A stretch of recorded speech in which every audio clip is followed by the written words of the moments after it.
Hello, ladies and gentlemen. This is Teague Moore, your wrestling consultant. I'm joined by Salah Tsarni.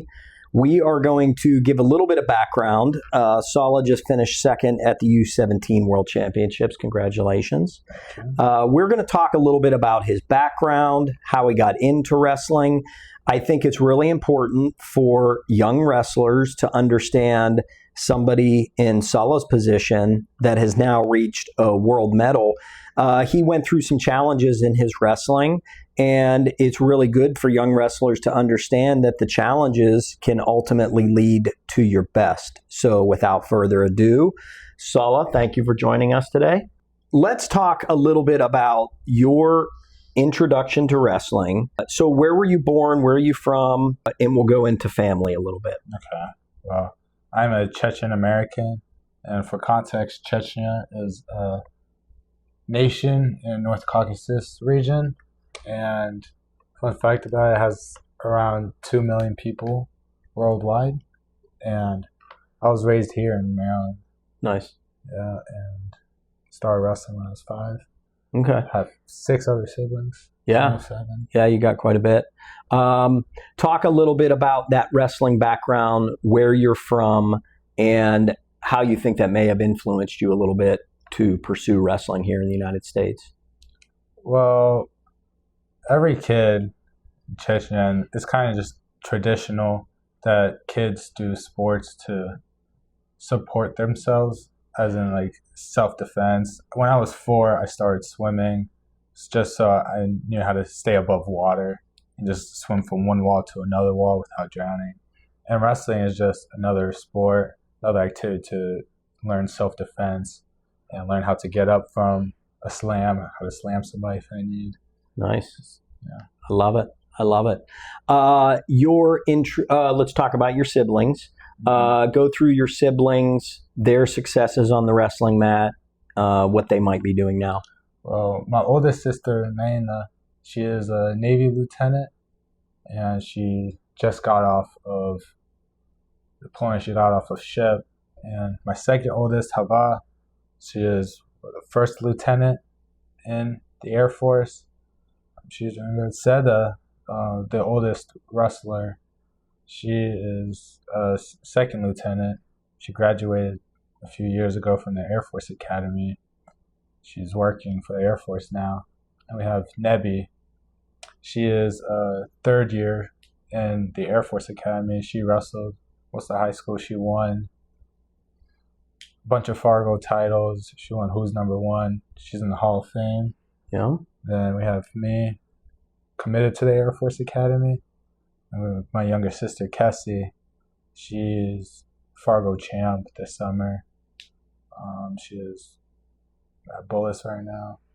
And Kessie had a very exciting Fargo tournament. Yeah, for sure. She packed a number of wins away, big wins. And that was her first national title, right? That was, yeah. She went last year, got third. She went to NHSCAs. This was her first win, though. Yeah, exciting stuff. And lastly, but definitely not least. Definitely not least, Zaki Tsarni. We're going to hear him for a few years. He is only, 12 years old. He's making big moves already. He's kids national finalist. He's gonna be up there. Yeah, he's going to be doing great things. Yeah. Talk a little bit about youth wrestling, your introduction to it, and how that development happened. Where did you get started? Who did you get started with? And then what was the progression from there? I first started at Germantown Wrestling Club in Germantown, Maryland, with Coach Craig and Coach Blankenship. That was kind of my during the season team, and during the off season, I wrestled at the Eagles Wrestling Club. It's kind of open mat during the off season with Coach Brown, Coach Chris Brown, and Coach Ali Elias, and that's when I developed the most during the off season, and just wrestled there for a few years. Between both of them, in season Germantown, off season Eagles during freestyle and Greco, and yeah, I've Coach Brown also has some boy wrestlers. They also went to the Air Force Academy, correct? Oh yeah. Coach. I mean, his sons Alex and Aramis. They both went to. He has a Austin. They all went to the Air Force Academy. Alex is a F-35 pilot. Nice. He's doing pretty well. And Coach Aramis, he's a doctor from Oxford University, Cambridge University, somewhere I think. Yeah. But yeah, I seen them wrestle in high school when I was at Eagles. I say they were my biggest role models, Alex and Aramis, both together. I was always with them during Eagles practices, during off-season tournaments like Northeast Regionals. I was always with them and Coach Chris Brown. Kind of just been around me. They helped raise me to who I am. Yeah. The Coach Chris Brown, excellent wrestler and coach himself, but he was also an Air Force graduate. He was an Air Force graduate. Yeah. So a lot of Air Force Academy in your background. Ultimately, you're headed there. So in that youth wrestling, tell us a little bit about your wins and losses. What was the first competitions that you can remember?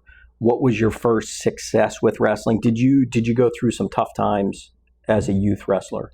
Yeah, for sure. When I first started wrestling, I really don't remember winning at all. It was just I was a bigger weight kid, but I was a young guy, so I was always wrestling older kids, and I'd say it was a struggle, but I didn't really mind it. Every time I would lose a match, I would cry, but Coach Chris Brown and my dad, they'd just be like, "Don't worry about it. Just keep working, just keep getting better at wrestling." And I don't remember winning for like 2 years, but I remember this big moment.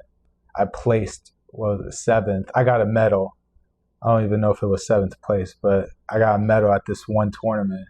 So it got me really confident, and I was excited to wrestle more now because I was having cool stuff, and that's just helped.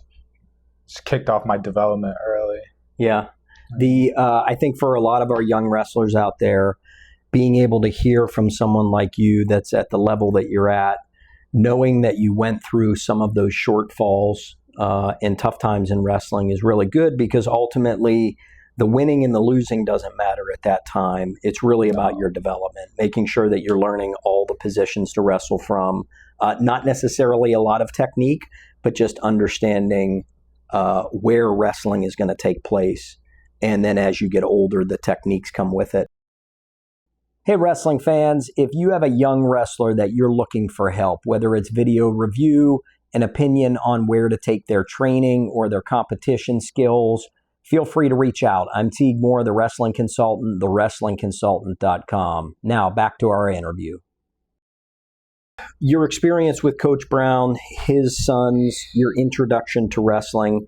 Talk a little bit about your development from the Eagles moving into CWC and then Bolus. Share a little bit with us what that experience was like, how you started to see wrestling in a different light. Well, I wrestled with Germantown and Eagles all the way up until COVID. And then once COVID struck, all the wrestling clubs were all shutting down. And Eagles, it shut down when Capital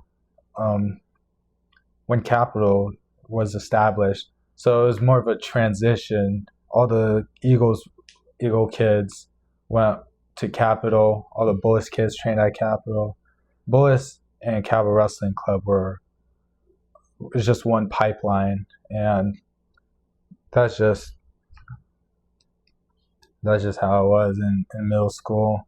Still wrestling with Germantown, and then once we got to 8th grade and I was getting to high school, one of my wrestling partners, Ellis Kirsch, he was at Bullis, and his dad, he was really pushing me and my dad to apply to Bullis. And my dad was all concerned about the money because it was a private school. But Scott Kirsch, he was telling my dad, don't worry about the money. Don't think about the money. And my dad applied, and they got to figure it out. And I went to Bullis freshman and sophomore year. Yeah. Do you remember when you started going to Capital Wrestling Club, talk about who was there as the coach, what things really stick out in your mind about those early years at CWC? And for our listeners, Capital Wrestling Club in Gaithersburg, Maryland, it was started by Max Meltzer, Scott Kirsch. They took that club.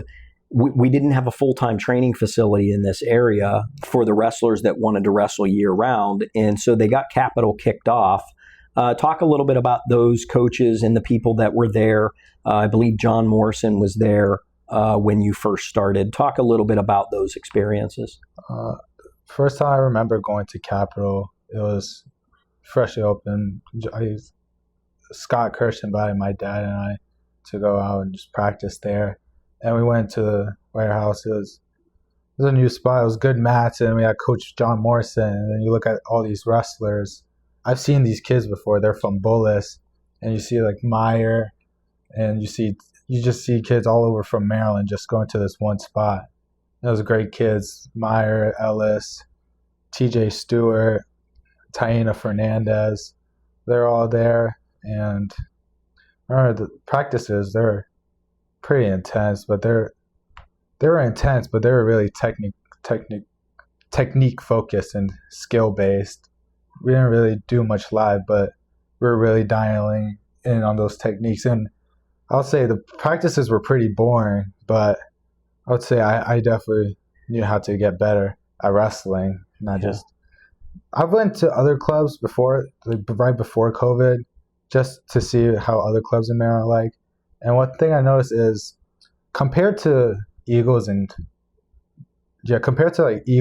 Capital, the other clubs they're really intense. They all grind, and they do a lot of intense matches, just trying to beat the other kid up. And it was good for older kids when I was wrestling older kids, right, in middle school, because all the leagues, they're all more weight divisions. They didn't have much age groups. So I was a smaller kid wrestling older kids who were like 7th, 8th grade while I was in 6th grade. And I would still be losing, and I'd go to the same coach as my dad and just say, don't worry about it, you grow into it. These kids are older. Right. It just took a lot of pressure off. And just going to Capital and having like Morrison, Max Meltzer, and just like dialing on the small techniques really develop my wrestling. Are you a wrestling parent that has a high school wrestler that wants to wrestle in college, but you're just not sure how to help?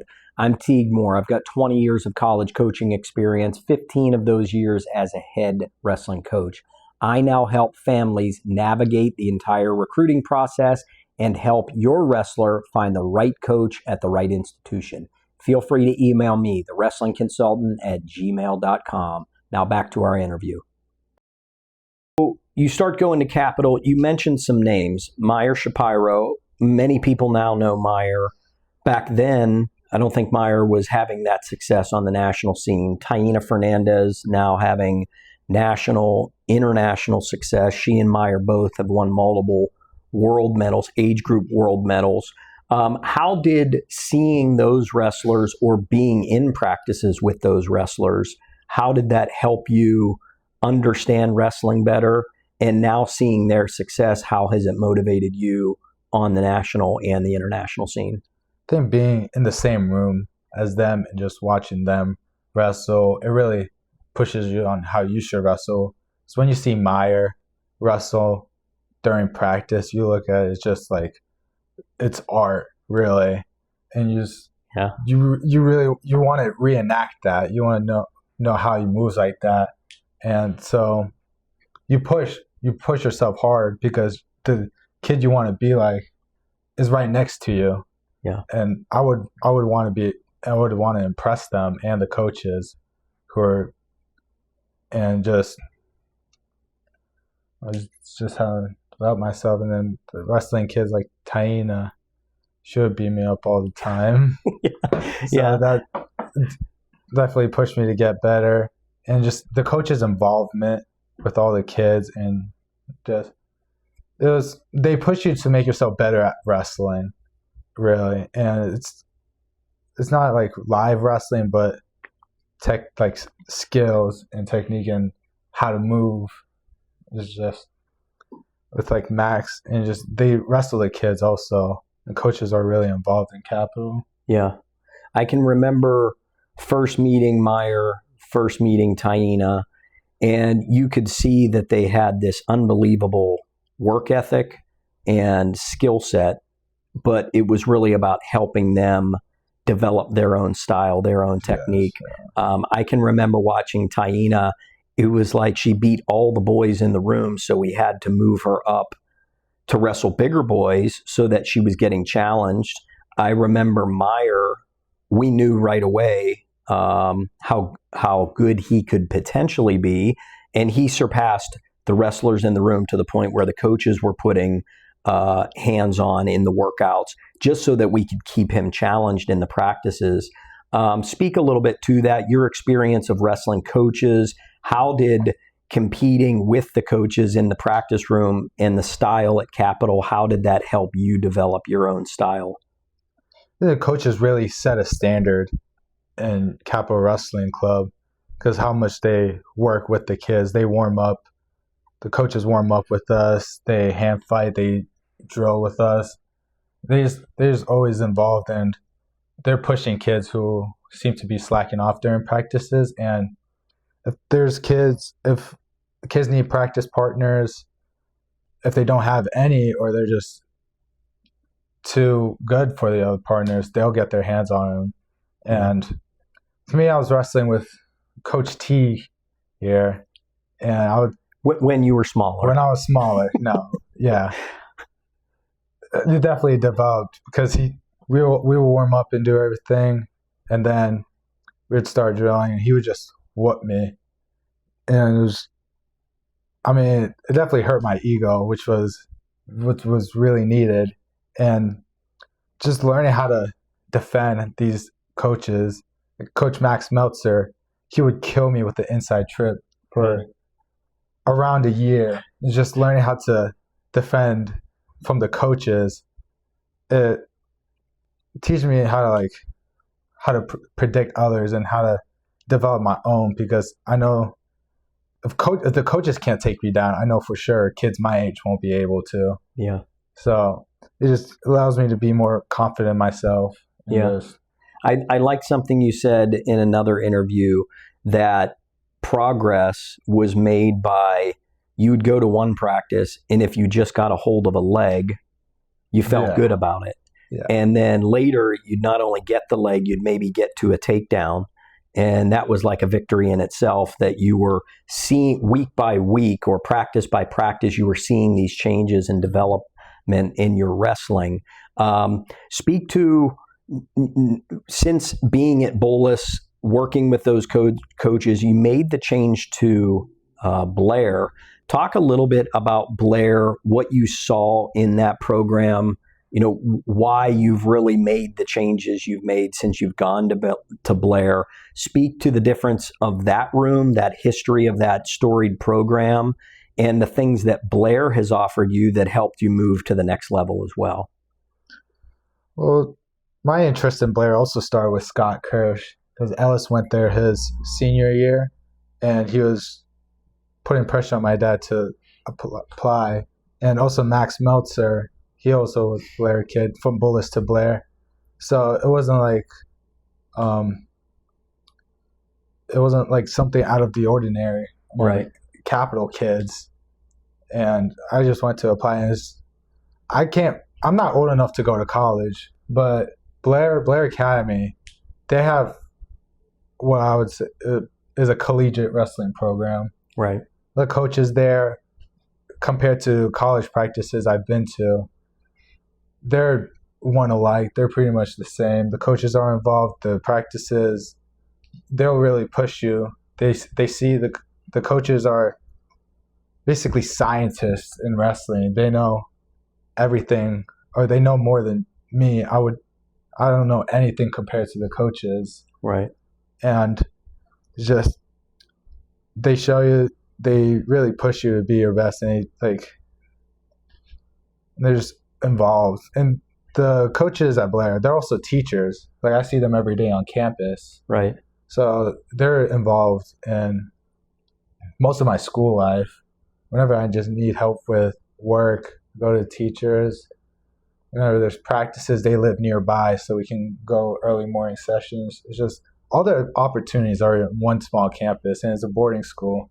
So there was really nothing limiting me Right. from getting better at wrestling, is becoming a better person, because all these resources, all a 10-minute walk away. I didn't ask you about this previously, but when you saw the names on the wall at Blair, knowing NCAA champions had been there, Olympians had been there, how did that motivate you or influence you, knowing that those people came through that room? Yeah, there's this wall, there's this plaque. It has Olympians on one side, so imagine it's TV. Olympians on one side, NCAA All-Americans here, national prep champions here. And there's a lot of names on this wall. So me, I wouldn't be here I wouldn't be at Blair, so I could not be on that wall. Right. It was really just a goal of mine, get myself on that wall. The national prep championship, they have the OW. It's just, I want to make my mark on the school, and it's not like I'm going to make the whole program bigger, but they give me all the resources that I can be among these kids on the wall. Yeah. It's just, I think that's crucial in any wrestler's development. It's good to know where you're at, but it's also good to know where you can go. And by being able to see those names, that they went through the same challenges that you may be going through, but knowing the end result is possible, can be extremely helpful for every young wrestler that's out there. And you may not be in a room, for those young wrestlers that may be listening to this, you might not be in a room that has NCAA champion names on the wall or Olympians on the wall, but knowing what the next steps are, whether it's conference championships, regional championships, state championships, maybe there's some names that have placed in national tournaments in your room, knowing that you have a roadmap that you can follow, I think is really good. You don't have to be that trailblazer. Talk to me a little bit about your decision to go from Blair to Air Force Academy. You've committed to Air Force Academy. You still have your senior year to go at Blair. Talk a little bit about why Air Force Academy is a good fit for you, and then also talk a little bit about your wrestling, where it's at now and where you hope to take it. well, Air Force Academy, it was an obvious choice since I've gone to Bullis, because I have people in my life like Chris Bound, his kids, and my family, just all involved in the Air Force Academy. And just the college, the school there is just a great thing. You just have so many opportunities to be there. And one thing I really like about the Air Force Academy is that I'll be serving something bigger myself.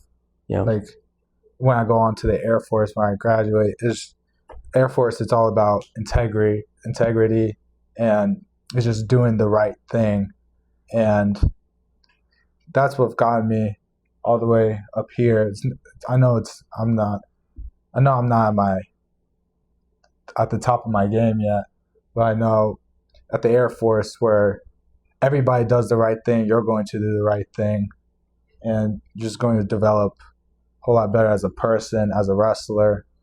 And be at the Air Force in Colorado Springs, it's easy to go from the Olympic Training Center to the Air Force, and wrestling coaches really encourage that with the wrestlers to go there during camps. And it's the same thing as Blair and as Bullis. There's nothing limiting me from developing even more. Right. It's just, I think it's the best choice for anybody to go there. What are your goals while you're at Air Force Academy? Will you continue to pursue international wrestling? Yeah. Well, obvious goal, go D1, be an NCAA national champ, multiple time champ, and the RTC program, you can still wrestle freestyle, just do off season. I'd love to go to Worlds again next year during college, and Will you still be a U17 next year, or do you go to No. U20? I'm going to be U20 next year. Okay. And then, so going to Air Force and just being at the top of the level, senior level world champ. Yeah. And I know it's possible. Yeah. Hey, wrestling fans, if you have a young wrestler that you're looking for help, whether it's video review, an opinion on where to take their training or their competition skills, feel free to reach out. I'm Teague Moore, the wrestling consultant, thewrestlingconsultant.com. Now, back to our interview. We'll talk a little bit about international wrestling because, with your U17 to U20 change, you've seen Meyer Shapiro be able to win in both of those age groups. But some of our listeners may not know, here in this area where Capital Wrestling Club was started, we have some incredible names. Arguably, I would say the state of Maryland has put as many international medals in the last decade, the last 15 years, for Team USA together from this area of wrestlers. Those that may not know, Helen Marolis grew up in this area. Capital Wrestling Club didn't exist when Helen came along, but she's come back and given back to the club, passed on a lot of knowledge to our wrestlers. Kyle Snyder is just up the road in Woodbine, same hometown as Meyer Shapiro. You have Aaron Brooks from over in Hagerstown, now yourself, Taina Fernandez.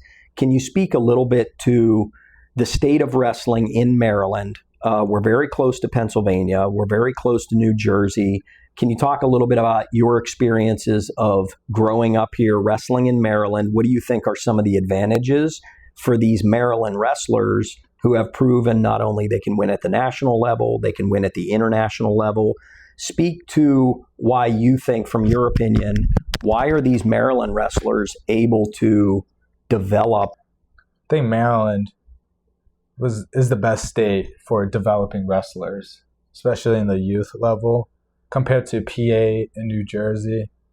They're all mostly about winning, and it puts too much pressure on the kids. But Maryland, we have great coaches everywhere, and like I said earlier, all the coaches in Maryland, they have PhD levels in wrestling.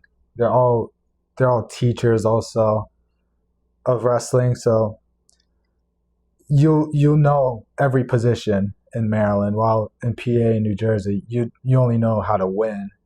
Grind. Yeah, you know how to grind, you know how to win, which is good for the mindset. But Maryland, you learn how to develop yourself. You know how to develop your wrestling overall. It's just because we want to learn about the whole sport of wrestling. Yeah. And it's not just folk style or just freestyle, just about every position. With Coach Brown, when I was younger, he's a Greco veterans world champ. So we would do a lot of Greco. And from a young age, I went to Kazakhstan because my grandparents lived there for the summer.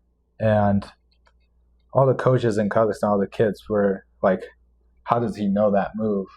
Because for a freestyle, nobody really does arm throws or arm spins. Right. So you see this American kid come in, 8 years old, come in and start doing arm spins in a freestyle match. Like, how do you know that? Like, how do they know that move? Right. To like throws. And I've been losing it a little bit because in folk style, where like PA and New Jersey kids are mostly at, when you throw somebody, you'll get a penalty point for it. Right. And I'll be like, it's 5 points, 4 points, because they land right on their neck. But it's a penalty point. And or you execute the move well, but they roll out of it and you don't get your takedown. Yeah, you don't. Yeah. Are you a wrestling parent that has a high school wrestler that wants to wrestle in college, but you're just not sure how to help? I'm Teague Moore. I've got 20 years of college coaching experience, 15 of those years as a head wrestling coach. I now help families navigate the entire recruiting process and help your wrestler find the right coach at the right institution. Feel free to email me, thewrestlingconsultant@gmail.com. Now back to our interview. Process when you're younger. Yeah. And just let the coaches guide you. coaches in Maryland here in Capital. Though it might be a slow process, but you'll definitely develop yourself as a wrestler. Yeah. And also as a human. I'll speak to the Pennsylvania aspect of it. I really felt growing up, you're right, there was a big emphasis on competing and learning how to win in those big events, in those big matches. But I think where Maryland gets a little bit of an advantage is you can hone your skills here, and then you can go to Pennsylvania and you can go to New Jersey, get tested, and then you come home and you make adjustments on it. And you don't have the level of partners. I can remember going into practice rooms in Pennsylvania where, fast forward just a few years, there was 6, 8, or 10 NCAA All-Americans all practicing together in those high school rooms or in those youth rooms. We didn't know it at the time, but every time you stepped into a practice room there, you were extremely challenged. Whereas here, I think you get a little bit more ability to learn and develop, and that really helps sharpen skills and master certain positions, master certain strategies. Great point from the Maryland side. And I also think with what we're seeing with our youth, U14s, Maryland just won in Greco. They took second in freestyle, and that's a national dual tournament. So I do think we're going to see more Maryland wrestlers going to the next step, the next level of wrestling and seeing big success. I don't think it's going to end with Kyle Snyder or Helen Marolis. I think there's more like yourself and Taina that are going to continue to develop and grow at the next level. Let's talk about what you want to do after Air Force Academy. What do you plan on majoring in, and where do you see yourself going with that education? Well, I plan on being more of like a business, like acquisitions type of position, and that's where I can go with Air Force Academy, just keep my GPA up, and they have specified jobs, but I have time to choose what job I would actually want to do. I could be a pilot if I choose. I could do contracting, intel. There's a lot of opportunities at Air Force Academy. Yeah. And I have time to choose. You don't choose your major until junior year, sophomore year, junior year. And you don't get your job until like around this time, senior year. And just with the Air Force coaches and people at the Air Force Academy, they won't allow you to like slack off. If you want something, everybody in the academy will push you into reaching that goal, and they won't let you lower your expectations. That's big. Yeah. That's big. When you have leaders, mentors that know what your capabilities are, sometimes you need that leader or that mentor to push you a little bit further so that you can reach your potential, as opposed to knowing that's your potential but not pushing you to achieve it. Do you see yourself, obviously with Zaki coming up through, you got a younger brother that's starting to develop in his wrestling skills. Do you see yourself coming back and helping him as some of your siblings did for you? Yeah, for sure. I'm already helping him now. I'll be practicing. He's practicing right next to me. If I see something he does wrong, I'll correct him. I've always been helping him. And during the Air Force, I'll be gone. When I'm at school at Blair, I'll be gone, but I'm always watching him. Just communicating with him, just helping him develop as a person. Yeah, which ultimately is the most important thing. Eventually, we'll all take our wrestling shoes off, and we have to be ready for that next step in life. Is there anything further that you'd like to share with our listeners, or is there anything about yourself that is unique, or you'd like to share with people that they may not know? We see you as Salah the wrestler. What other interests do you have? What makes you unique? And where do you see yourself in a few years? I think outside of the sport, outside of when I'm wrestling, during tournaments and during practice, I like to keep my mind off of the sport. It releases a lot of pressure on just myself and just overall. And I like to just hang out with my friends and just relax. Just don't put too much pressure on yourself for anything. Yeah. And it's just also the big thing is just trust yourself and trust the process. Yeah. When you have good coaches, just listen to them. They know what they're doing. When you have mentors in your life, listen to them. They have more experience than you, and they know what's like different from right from wrong.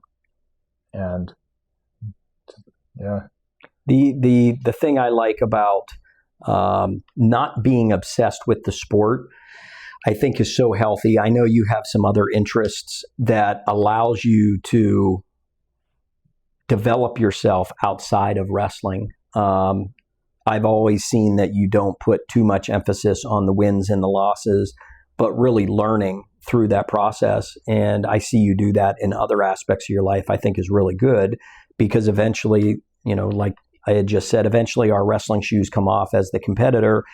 We can take all these attributes from this sport, which wrestling teaches a unique set of skills. You have to be very disciplined. You have to be goal oriented. Believe it or not, you have to be team oriented. It's hard to be a good wrestler without teammates. And I see you doing that all the time. So kudos to you there. Last thing, when you think about yourself as Salah the wrestler, you had mentioned NCAA goals, potentially senior worlds, obviously potentially Olympics. Is there anything special that our listeners should be looking for or watching for in the future as you move forward in wrestling? Move forward? What do you like? Anything? Well, just is there anything that you've kind of set right now after your U17 experience? Is there anything specific in wrestling that you've now said, I really want to achieve this? Well, one big thing of mine in wrestling and just life in general is steady progress. Like when we talk about me wrestling the coaches at Capital Wrestling Club, it wasn't more like I need to beat this guy now, but it was just like I need to do better than how I did last week. Yeah. Like I said, Max Meltzer, inside trips, killing me. And the goal was just to like defend one or just not get slammed on my neck from an inside trip. Wrestling tees, just he puts the pressure on me. He makes me cry. He made me cry sometimes. I used to. I can't do it anymore. There was a time where I said, I'm done. I'm out. I tapped out. It was just like stopping a shot, not even getting onto a leg, just having more control of yourself and just not losing it to anybody else. Just week by week, it helps a lot. And there can be bad weeks. It's just you can't let that bother you. Yeah. Continue to grow from it. Just keep growing. Yeah. Your time will come. It's just don't just trust the process, really. That's right. Well, listeners, hopefully this has been helpful for you, especially our younger wrestlers. Here is a young man that came up through the sport, didn't always get his hand raised, but he continued to put the time in, he put the work in, and now he's having that success at the national level, now at the international level, and we're probably going to see him have more success, not only on the college mat, but on the seniors circuit in wrestling. Once again, Teague Moore, your wrestling consultant, thewrestlingconsultant.com. Salah, thank you for being a part of this interview, and I hope that there are some wrestlers that can take your advice and your experience and use it in their path.